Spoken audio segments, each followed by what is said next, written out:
করলা যখন রান্না করি তখন সেই বীজ ফেলে দিয়ে একটু করলা হয়েছে গাছ, তার থেকে 2-4টি করে করলা আমি পাচ্ছি। তো এটা রান্না বান্না হচ্ছে, এই করলা বাগান হয়ে গেছে।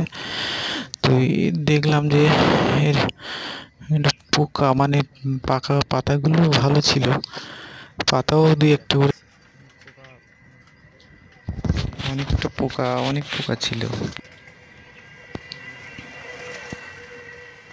তার পিছনে পাতা উল্টে দেখি এক ধরনের পোকাটা খুঁজে পেলাম না, আমি এখানটায় পড়ে গিয়েছে, আমি করেছিলাম, পোকাগুলো অনেকগুলো মেরে ফেলে দিয়েছি।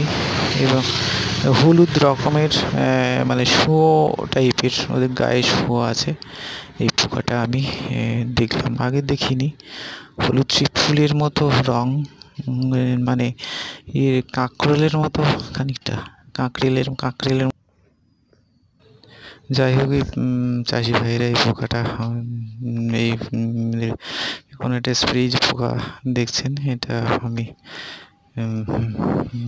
মেরে ফেল দিয়েছি। আর কোনো কিছু স্প্রে করতে হবে কি না, তা মতিহার তামাক দিলেও হবে, মতিহার তামাক দিলে পোকা মারা যাবে। এমনি হাত দিয়ে মেরে ফেলছি, এই দিয়ে কাঠি দিয়ে এই পোকা লেগে এই পাতাগুলো খেয়ে ফেলছে।